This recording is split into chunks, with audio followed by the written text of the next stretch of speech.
What's up everybody, Matt Maran here for another car review. This is of course the 2017 Infiniti Q60 Red Sport 400 all-wheel drive. Huge thanks to Infiniti for providing me with this very sweet Q60 to review for you guys today. So about the Q60, well man, it's just stunning. It is just so beautiful. It's one of the most beautiful cars out there today. It's definitely, I think, in my top 5. It's just so striking, and man, it looks good. And I mean, even in silver here, which is a more of a duller color, it looks really good. And there's even some more exciting colors for these as well. But I mean, it's just, I love that front end. It's just so elegant, yet aggressive at the same time without being over the top or trying too hard to be futuristic or, you know, aggressive looking. It just is beautiful. It's just simply beautiful, and I don't know, it just really, the proportions are all great. You know, going down to the sides here, just a really nice slope to the roof line there, and just great body lines. And then out back you have some very nice looking taillights as well, some cool little lower parts of the bumper there. You have some nice you know, dual exhaust tips, and overall, just from every single angle, this thing looks so good on the outside here. You know, it's got these nice darker gray wheels, and overall it's just a really great look. Right, for the interior of the Infiniti Q60, it is so nice, just as beautiful as the outside, really. One thing before I even talk about the interior here is just getting into this car. I very rarely talk about how heavy the doors feel. That's something I did a long time ago, but these doors, I just have to comment on them. They just feel so nice and heavy and solid. This whole car feels so solid and well built. But anyway, first things first, sitting down in these seats, really nice leather seats. I like the lighter color to them here. They're really comfortable though, nice smooth leather. And they also have adjustable torso bolstering too. So you can make the torso support as tight or as wide as you would like. And here in the tightest setting, they really are a pretty snug fit here for even a thin guy like myself, and just hug you in so well and feel so nice. The thigh bolstering is definitely on the more relaxed side, but it's definitely still fairly good, and you know, makes it easy for getting in and out of, and still feels really great, and overall just awesome seats. Next to the steering wheel in the Q60, which is again really nice, has a really great 9-3 grip, nice little 10-2 notches, just a nice round wheel. It's not overly thick, not too thin either, just feels right. It's a nice design to it as well here with some plasticky metal trim, but does look very good. Then you have a fair amount of buttons on it here, but you know, fairly simple and not too overwhelming. The only complaint I have though is that they now have these plastic paddle shifters, and back in the day on the Infinitis they used the magnesium beautiful real metal paddle shifters out of the GTR, and now they just have these plastic ones which feel really cheap. And you know, I mean, some of the others in this segment also use plastic paddle shifters, so I guess it's excusable, but that would be one way for it to stay apart from the rest, by having something it used to have. I don't know why they downgraded those, but anyway, you know, they're nicely placed and nice to have paddle shifters anyway. Gauges in the Q60 are also very nice, you know, very similar to what you see in other Infinitis here, with a nice purple glow to the rings of them there, and a little bit stylized there. Looks good. You know, I think they're nice looking gauges. They're not, you know, awesome or amazing or anything like that, but they're good looking. And then in the middle there you have a color center display, which is pretty good. Again, it's very similar to what you get in stuff in Nissans though, so I mean, I think it looks a little bit nicer with its fonts possibly, but basically the same thing. I wish there was a little more of a higher quality screen, or more of a differentiation between the two, but it looks good nonetheless. It just has some of your basic you know, trip information and things like that in it, and so, you know, good enough, but you know, not overly impressive either. But like I said, overall pretty good gauges. Coming over to the center of the dashboard here, this is where you'll find Infiniti's very unique dual screen setup. So up top here you have the first screen, which is a matte finish and has you know, the navigation maps here. That's also where it'll display your driving mode selections, and also your cameras, you know, for backup camera, or also, you know, for the 360 camera if you have it equipped like this one is. And so, you know, a good amount of space there. And it's nice to have things divided out, because then coming down you have the second screen, which is a glossy finish. It looks a little higher resolution as well, and that's where you'll have a lot of your other controls for the climate, to get into more detailed controls for the climate outside of the basic buttons you have. And then you have your audio controls, and everything on that screen is actually very nice, very high resolution looking. Looks much better than stuff you would see in a Nissan or something, and the Infiniti system is hands down much better. The only complaint I have though with the Infiniti system is that it does not have Apple CarPlay or Android Auto still, and that's a sore exclusion here going into the 2018 model year. A lot of cars have that. It's a really nice thing to have, and so for this to not have it is a little bit of a bummer, but it's a good screen, like I said, nonetheless. It also has the Infiniti Performance menus, which is kind of a watered down version of some of the information you get in the GTR performance metrics screen, which is cool. You still have a G meter and a few other parameters there you can look at about the car. That's so cool to have those, although they're buried 3 pages away, but cool to have them nonetheless. But yeah, otherwise you just have 3 little shortcuts here for that screen. Then you have your radio controls with a central volume knob, and it actually feels really nice. And then you have just a tune rocker. You don't have a tune knob, but not a big deal there. Then on the left and the right there you have your climate controls, and I like how it's kind of separated instead of just being beneath the audio controls like every other car. It looks really nice there on the sides, and makes a lot of sense that way. So yeah, overall, the 2 screens might seem a little overwhelming at first, but it actually is really natural and works great once you get used to it. Other switches here, coming down by the shifter here, you have a very nice little rotator knob, which helps with this top screen there, and will zoom the map and do other scroller functions you need it to do. That's where you also find a shortcut to manually activate the cameras if you'd like. And then you have your drive mode selector behind that, that's a nice little switch as well, and that helps you cycle through Eco, Snow, Sport, Sport Plus, and an individual mode. It allows you to customize it to exactly what you want all the driving parameters to be, and so nice to have all that customization as well. Storage space in the Q60 is about average for a sporty coupe. Not the greatest, but not awful either. But anyway, first thing in the doors here, you have a fairly large map pocket with a bottle holder kind of cut out there, and so nice to have that. Coming over to the center here, though, all you have is a cigarette lighter power outlet thing, and then a space that's the size of an ashtray, and that's it.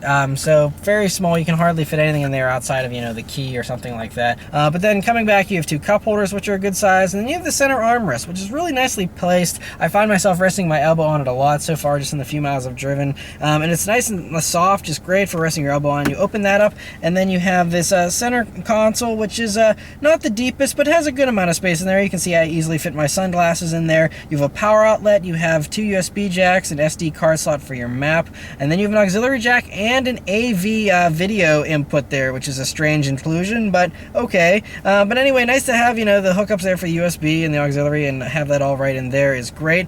And so overall, pretty good amount of space and storage in there as well. Backspace in the Q60 is on the tighter side, but it is usable. So I'm 5'9", me sitting behind myself. First off, that seat goes forward automatically. You just press that button there and it goes forwards and backwards automatically, which is really nice and remembers where it was at, with the memory function.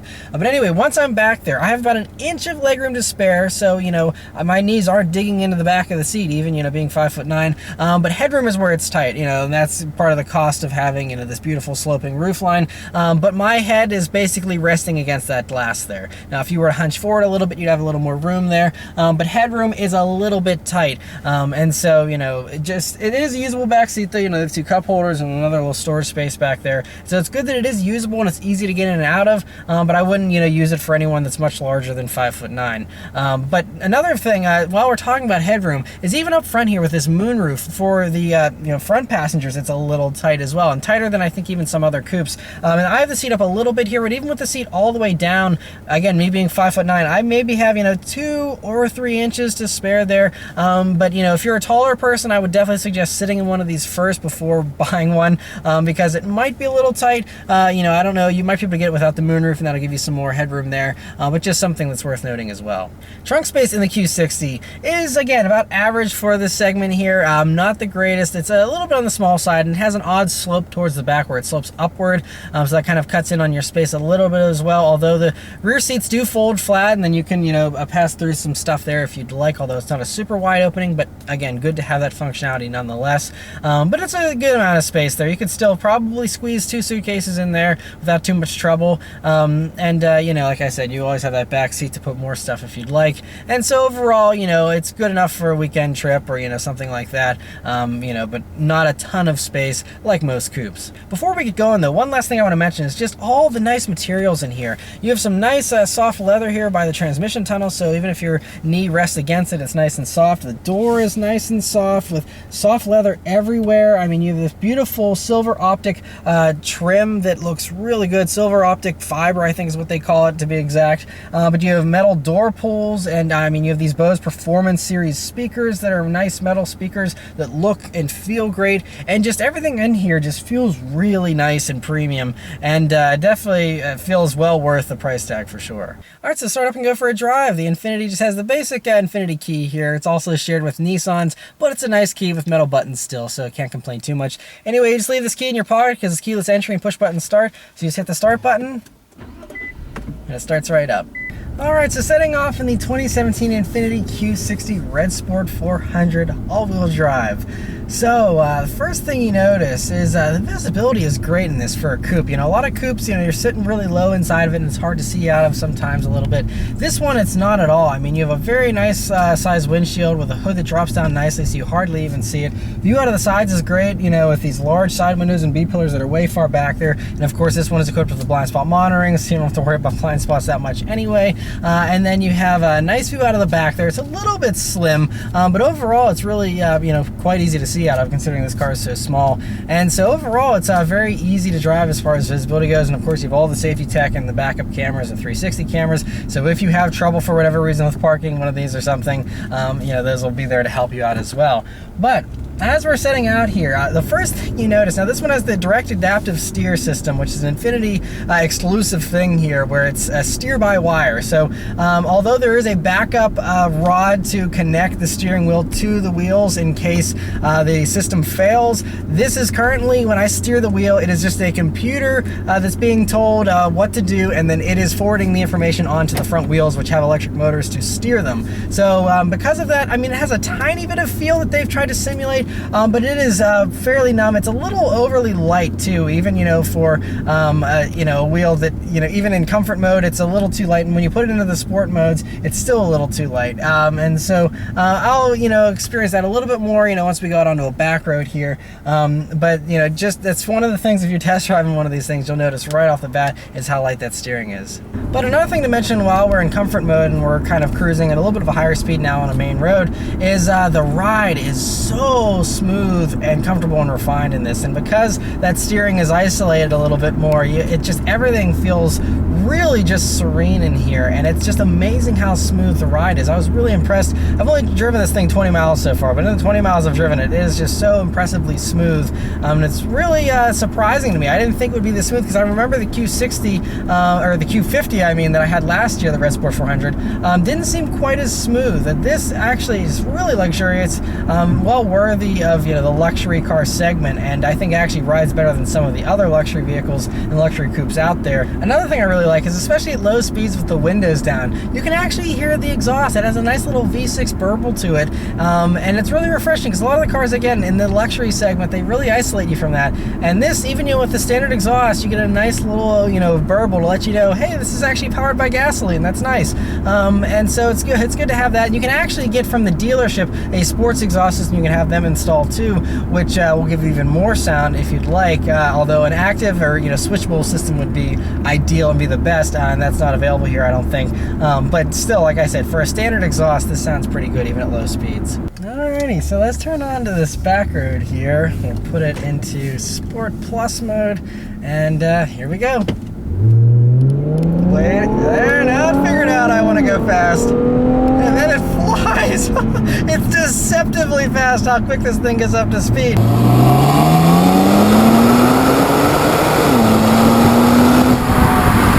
So, the Infiniti Q60 Red Sport 400 has a 3-liter twin-turbo V6 engine that does 400 horsepower, 350 pound-feet of torque, and does 0 to 60 in exactly 5 seconds. And so, it's quick, though. I mean, it's one of those cars that kind of the speed sneaks up on you, and you're like, okay, that doesn't feel super fast, but then you look down at the speedometer, and you're like, yep, it's super fast. And it does move really quickly here. So it's pretty good performance. I just wish this transmission, I remember this from the Q50 Red Sport 400 that I reviewed. The transmission is the weakest link, and even though, I mean, the upshifts are quick, you know, whenever it's doing it automatically, but I mean, it just seems to take a little bit too long to figure out what I want. And you know, whenever you are going full throttle, though, like I said, it is quick to downshift and give you that power. But then, you know, if you're taking it easy, sometimes it can be a little slow to respond. But in Sport Plus mode here, it does hang on. We're just cruising at, you know, like 4,200 RPMs, and it's just hanging out at that. And, you know, so it does like to upshift a little more quickly than I would like, I think, sometimes too. This 7-speed automatic, it's, you know, it was good maybe 5 years ago or so, but now, you know, with these ZF 8-speeds that everyone's using, it's just like, if you can't beat them, join them. Like, they should just use that 8-speed and, you know, have those awesome fast shift times and just benefit from it, because it's a really impressive transmission. But anyway, we'll put this into manual mode here and do another full throttle acceleration. I'm going to force it to be in first gear, and we'll see you know, if it takes off any quicker this time. All right, manual mode, we're gonna go full throttle, here we go. Okay. There we go. Okay, that time it's quick on those upshifts whenever you are full throttle. I think it's whenever, yeah, and then if you're not full throttle though, those upshifts, it takes its time. So it's kind of interesting, you know, if you're, I guess that's the only way it knows you really want to go super quick, but it should be able to give you those super fast shift times all the time instead of just sometimes. But yeah, anyway, it's very interesting. We'll have to sample that some more. All right, so now we're coming up with some tight corners here, still in Sport Plus mode. We got a raccoon in the road. All right, I feel those tires squealing, you can hear them. But anyway, this thing's going around these corners pretty good for what it is here. It's keeping me in those higher RPMs because it knows I'm wanting to boogie here. Brakes feel quite good though, I will say that. Steering has gotten nice and heavy, but you can hear those tires squealing. Those tires are, I think, a little bit of a weak link. They're 245 wide tires. They're Dunlop Sport Max tires, but 245 wide all around here on the all-wheel drive version. And so, not the widest of tires, you know, it could benefit from a little bit of a wider setup or a little bit of a stickier tire, because that's what I'm hearing giving up is the tires, not the suspension. But the steering weight, it does feel a lot better and a little more natural here when you start chucking it into corners, and does feel pretty good now. It just, whenever at the low speeds where it feels artificial and way too light and vague, but feels pretty good once you start pushing it. And we'll do another acceleration in Sport Plus. Yeah, it just always wants to start in second, and then it has to figure out, oh, we should downshift to first, and then you're good. So always a little bit of a delay. It kind of, I guess, lessens some of the initial boost and shock value of, you know, this motor, because then you have to just wait, and that waiting is never fun. Another thing is there seems to be a little bit of turbo lag just between when I put my foot down and when it really gives me the full boost. But, you know, coming up to some more corners here to sample this handling a little bit more. And it does feel good. Throttle response is fairly good. Like I said, you have a little bit of disconnect there with the turbos, but overall it's not bad. But I gotta say, this thing, it feels like it handles better than a car that's 4,000 pounds should. It definitely feels nice and flat. There isn't really any body lean that I can tell. It's really just fairly sharp, and it feels a little bit heavy, but it just feels substantial and solid as you're going around those corners. But it doesn't feel sluggish or, you know, like it's lethargic in any way. It just darts right into corners here and really digs in nice in the front there. Has a nice turn into it for a luxury coupe like this, and it's really great. Now we've caught up with some traffic, so it's time to relax again. So we'll go ahead and put it back into the comfort mode. The comfort mode though does have, or standard mode, it does have a little bit of a lazier throttle than I would like. So whenever I've been driving around so far, I've just been leaving it in sport mode instead of Sport Plus, so that the transmission isn't quite as aggressive with leaving it in the higher RPMs, but the Sport still gives you the little bit of a sharper steering feel and you know, throttle response. And whenever you're just cruising in sport mode though, I mean, it's still so nice and soft and comfortable, and really a very, very good luxury coupe. So it does both things very well. Whenever you do want to hustle it around a corner, it'll do that. It has those good sounds to go along with it. It's exciting. It'll keep up with what you want to do for the most part. Like I said, the only thing that's going to let you down a little bit is those tires. You put some stickier tires, wider tires, set up something like that, and you have grip for days, and this thing is just going to feel like a 4,000 pound go-kart, and just be really, really impressive. And so yeah, it drives about as good as it looks. But anyway, thanks to Infiniti, I have this thing for an entire week, so I'm going to drive around all over the place, and I'll come back and give you guys my final fuel economy numbers, as well as, more discussion on the price of these and, other things that I've noticed throughout the week. All right, so I've been driving the 2017 Infiniti Q60 Red Sport 400 for about a week now, and it's a really great thing to drive. I've really enjoyed driving it. It's just really the total package where it just looks so good. Every time I park it, I want to turn around and look at it. It's just really a beautiful thing to just take pictures of and just look at. It's awesome. But then it's just a great thing to drive as well. I mean, it's definitely not perfect. I will say though, this steering, this direct adaptive steer system did get more natural feeling, and I got used to it throughout the course of the week here. I put about 185 miles on it so far here. Yeah, it's not as bad as I think it's made out to be. So not a big deal, but is it worth the extra $1,000 or whatever that the option costs? I personally don't think so. Again, I haven't driven one without this system because they seem to equip it on as many cars as they can here. But I'm sure that having the non-electrical component would only make it better, but I could be wrong. But anyway, so that's just one thing that I don't think I would pay extra money for. But if you have to have it, I don't think it's a deal breaker by any means. Other things though, I have to drive this car in sport mode because the throttle response is just way too dead in comfort mode. Even in sport mode, there's still a little bit of a disconnect. The turbos don't come on super smoothly, and I think it's a combination of just the tuning and also the gearing setup with the 7-speed automatic. It still is a little slow to respond and not quite as good at predicting what you want as the others are out there, from the competitors like CF and whatnot. And so because of that, it's just, sometimes I'll be like, wanting to get on it a little bit more, and I keep pushing the gas pedal a little bit more and a little bit more, and it just kind of bogs down, and then finally it's just like, wah, just like goes bonkers. And it's like, no, I didn't want to go bonkers, but I didn't want to be dead either. I just wanted a happy medium, and sometimes it has trouble giving you that happy medium. And so, again, minor nitpicky things, not a huge deal, but it's just, I kind of wish that maybe the turbos either came on a little bit smoother, or, maybe it was just a little quicker to downshift would be a little bit better, or at least have maybe additional speeds so that the ratios are a little more spaced out, so it's not quite as abrupt whenever it downshifts one gear. That doesn't, knock your socks off. The stereo system is very good too. I wouldn't say it's like mind-blowing or amazing by any means, but it is a really good sounding, sound system. You have this Bose Performance Series audio, and this car just has a lot of really nice little touches to it and details with, the ambient lighting at night that I love. Just got really great visibility, especially for a coupe too. It feels very easy to drive, very easy to park, and so overall it's really well done in that regard. But the last two things I want to talk about are fuel economy and price. So I am, over the course of 187 miles now that I've driven this car, I've gotten 19 miles per gallon, and that was not quite half highway, but close to half. I did a good amount of highway driving, and so this car is rated at 19 in the city, 26 on the highway for a combined average of 21. And so I was hoping to get close to that combined average, considering I was doing pretty much an even mix of highway and city driving, but I was only able to manage the city rating. Like guys, that's often the case, especially with turbocharged vehicles. You get into that turbo and the fuel economy just plummets.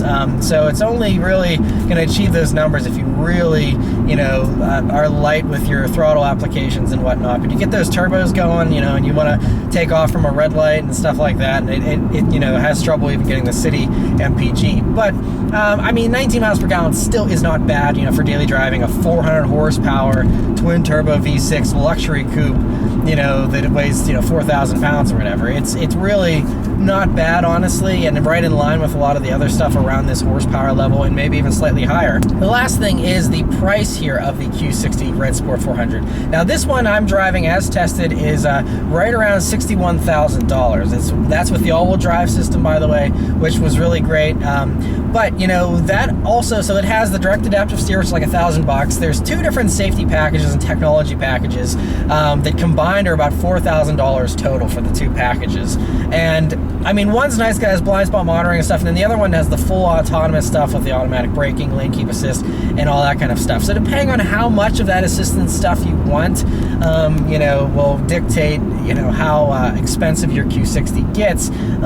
But you know, if you were to go for an old school one, you know, that didn't have all the assistance systems and didn't have the fancy steering and stuff, you know, you're looking at a car that's $56,000, and that's for all-wheel drive, 400 horsepower, and that's a really competitive price whenever you consider the competition for this thing, which is, you know, basically your BMW 440i's, you know, like something like a Lexus RC350, but all those have less horsepower. This has the best horsepower rating, and I think the best overall straight line performance, at least, of the segment. And so you get that, and you get it at a good amount less than a lot of the other competition is priced at anyway. And so if you go and easy on the options, then it's actually a really good value proposition. And speaking of those nannies, though, I mean, I had them on during the week and they weren't obtrusive. That is one nice thing. It only gave me one false alarm where it freaked out and thought that I was going to hit something in front of me whenever there was nothing in front of me at all. So that only happened once, so not bad at all. And you know, it was just an alert. It didn't actually hit the brakes or anything like that. It just kind of freaked out with you know, audible alerts for a second or two, and then it was good. It always makes your heart skip a beat whenever that happens, and so that's why I'm not a huge fan of these systems still until they're 100% foolproof. But yeah, overall, I'm really impressed with the Q60 Red Sport 400. If the throttle response was a little sharper and the you know, transmission was a little more intelligent, I think that this would easily, I think, be my pick over all of the competition. Even as it sits now, I think, you know, you have the most horsepower out of all the competition, the gorgeous looks of this thing, and you know, like I said, the really good value proposition you really do get with these, and it's very a very compelling choice. And you know, if I personally needed all-wheel drive and still wanted a good-looking coupe, this would be high on my list, I think. So anyway, huge thanks once again to Infiniti for providing me with this awesome Q60 Red Sport 400 all-wheel drive to review for you guys today. Let me know your thoughts about these in the comments below. Thank you guys very much for watching, and I'll see you next time. Take care.